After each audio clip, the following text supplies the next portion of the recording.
ఆడపిల్లల మీద అఘాయిత్యాలు, హత్యలు, నేరాలు, ఘోరాలు ఎక్కువగా జరుగుతున్నమాట వాస్తవమా కాదా? ఎందుకు పెరిగినాయి? ఇప్పుడు ఒక్కసారిగా రాష్ట్రంలో ఆడపిల్లల మీద అఘాయిత్యాలు, హత్యలు, హత్యాయత్నాలు ఎందుకు పెరిగినాయి? విపరీతమైనటువంటి మద్యం అందుబాటులో ఉండటం, విపరీతమైనటువంటి మద్యం అమ్మకాల వల్ల. అవునది ఇవాళ ప్రజలందరూ కూడా మాట్లాడుకునే పరిస్థితి కదా. ఇవాళ ఈ రాష్ట్రంలో ఆడపిల్లలకి రక్షణ కరువైనటువంటి పరిస్థితే కదా.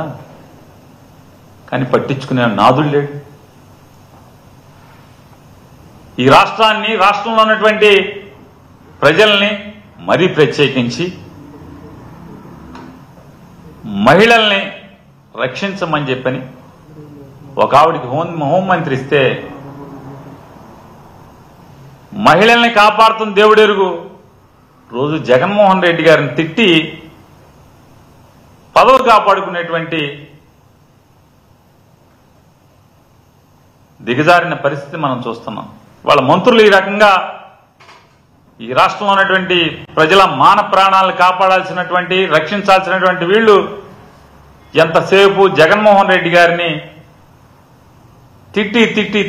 తిట్టిపోసుకోవటం తప్పితే వెళ్ళి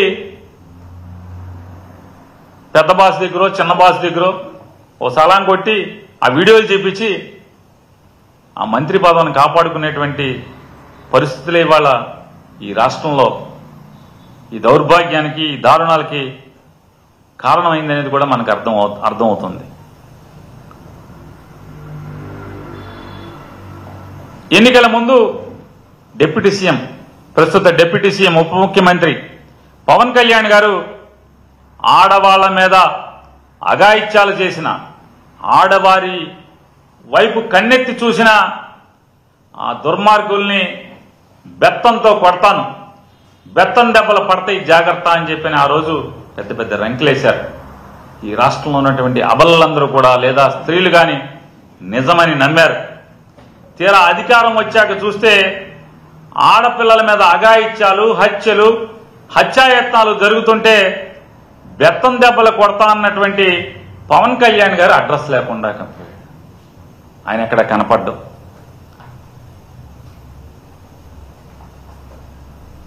చాలా మంది తెలుగుదేశం పార్టీ వారు, జనసేనలో ఉన్నటువంటి ఎమ్మెల్యేలు కానీ మాట్లాడేటువంటి మాట, అయితే మావాడు ప్రస్తుతం యాక్టింగ్లో ఉంటున్నాడు లేదా అలకపాన్పు మీద ఉంటున్నాడు, వీటిలో రెండిట్లో బిజీగా ఉంటున్నాడు అని చెప్పని వాళ్ళు మాట్లాడుతున్నారు. అయితే యాక్టింగు లేదా అలకపాన్పు. మరి ఈ మానభంగాలు, హత్యాయత్నాలు, హత్యలు చేస్తున్నటువంటి ఈ నరరూప రాక్షసులకేమో పవన్ కళ్యాణ్ గారి కొడతా అన్నటువంటి ఆ బెత్తం ఎక్కడుందో కానీ నాకు అనిపించేది, ఆ రోజు పవన్ కళ్యాణ్ గారు బెత్తం పెట్టి కొడతా అన్నది వీళ్ళకేదో ఆ సినిమాలో పాటలుగా బెత్తం దెబ్బలని అతనంటే వీళ్ళేమో ఏదో సినిమా పాటలో దెబ్బల్లాగా వీళ్ళు అనుకుంటున్నట్టున్నారు. అందుకనే రెచ్చిపోతున్నారు ఎవడికాడు. హద్దు అదుపు లేకుండా, పోలీస్ అంటే భయం లేకుండా పోలీసులను ఏం చేస్తున్నారు?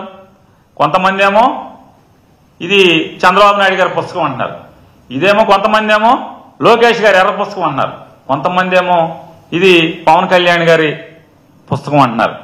వీళ్ళందరూ కూడా పుస్తకాల్లో ఉన్నటువంటి వాళ్ళందరి మీద కక్షలు తీర్చుకుంటాకి పోలీసు వ్యవస్థను పూర్తిగా దాని మీద వాడుకోవటం వల్ల వైఎస్ఆర్ కాంగ్రెస్ పార్టీ వాళ్ళు ఏం చేస్తున్నారు? వాళ్ళ ఫోన్లన్నీ రికార్డ్ చేసుకుని వినాలి. దానికి రమేష్ హాస్పిటల్ దగ్గర ఒక ఆఫీస్ పెడతారు. పాపం ఆయన ఎవరో మంచోడు ఉన్నతాధికారి పిలిచారే, బాబు నన్ను ఏం చేస్తున్నారా బాబు, ఆడవాడు అపోజిషన్ ఆడే అసలు మామూలుగా మన ఆఫీసు పేర్లతో సహా చెప్తున్నాడు, జాగ్రత్త బాబు, రేపు గవర్నమెంట్ మారితే